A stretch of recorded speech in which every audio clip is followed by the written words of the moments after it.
Okay, so let's have a look at the sequence mode in the Kronos.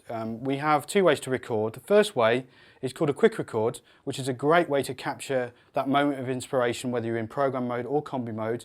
You can just hold down enter and press record, and it will take you straight into sequence mode, ready to go. So I've got this nice combi here with my Karma going and my drum track. I'm literally ready to go. So all I need to do is hold down enter and press record. It will say set it to record, are you sure? Yes, I'm sure. It's flipping me into sequence mode. That's my tempo. I can press start. It gives me a 2-bar count in. 2, 3, 4.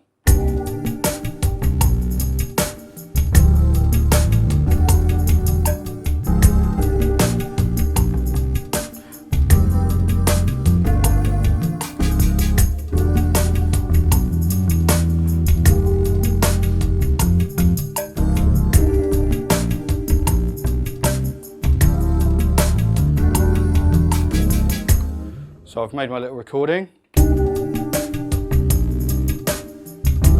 I can listen to it back. Obviously I can change the speed, I can revoice it, I can remix it. I've got all the benefits of a MIDI recording, but in that quick record mode. But the beauty is, it's captured all the sounds on different channels with all the same effects, the same pattern. So it just makes that recording process seamless.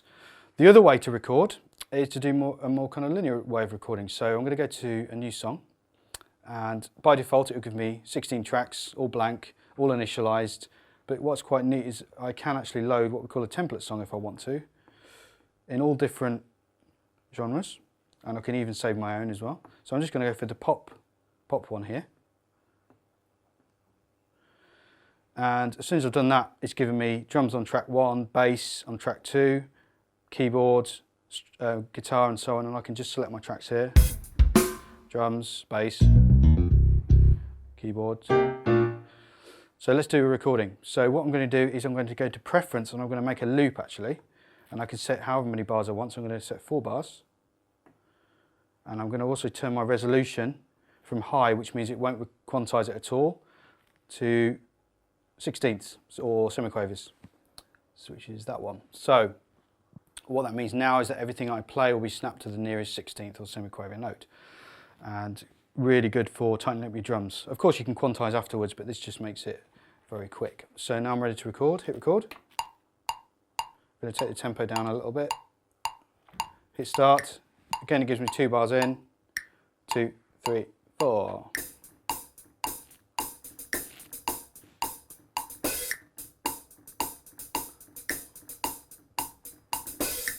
So there's my 4-bar loop. It's telling me where I am in the cycle, and of course now I can overdub as many takes and as many instruments as I want.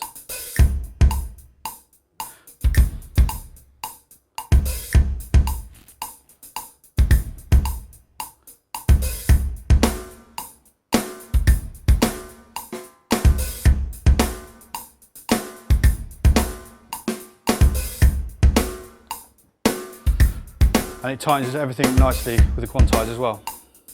So we've done that. Say I've stopped it and I'm listening back and I think actually I want to add maybe some congas or something, or maybe a shaker over the top. All I need to do is hit record, drop straight back in, and this will again be overdubbed.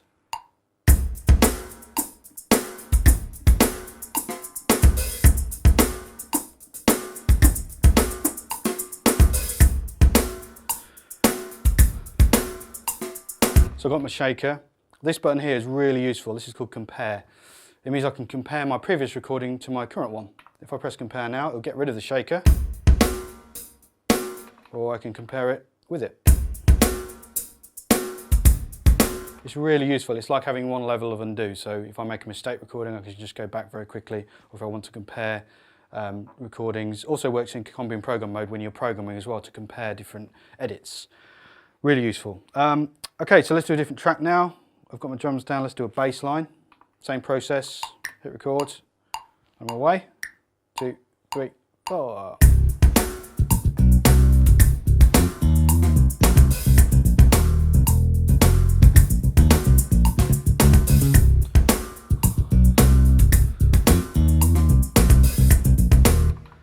Do one more track, let's do a Rhodes part at the top. So it's gone on track 3 actually, it's giving me piano. But I don't want piano, I actually want an electric piano. So it's simply a case of going into my sound, select which one I want, press OK, and I've got it. Let's lay that down.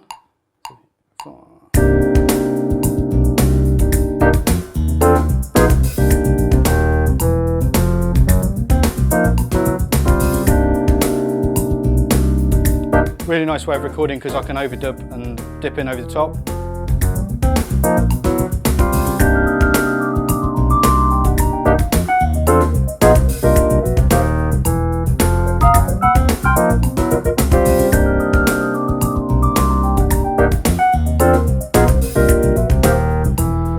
So there's my song. I can go to track edit. I can see my song, 16 MIDI tracks, also 16 audio tracks, so you can start adding audio via the audio inputs, or you can import audio. Let me show you another song where I've used some audio now. So if I go to this one, sampled in a little riff from I'm on a Tribe, sounds like this.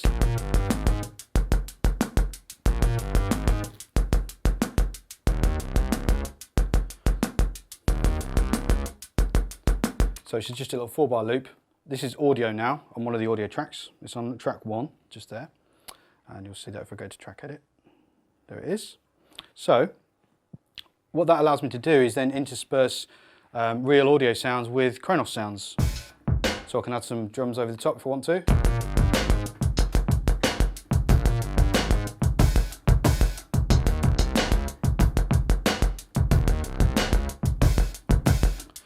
Or for instance, I might want to beef up the bass line a bit by overlaying a bass line in here.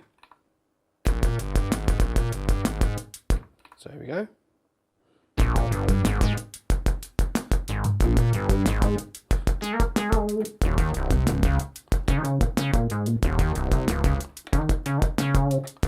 So you get the idea. So you can take external audio sounds, mix them, and intersperse them with KRONOS sounds and vice versa as well. So it makes it a very flexible and ultra powerful platform for creating music. I'm just going to leave you now with a remix here. So we've done the same thing.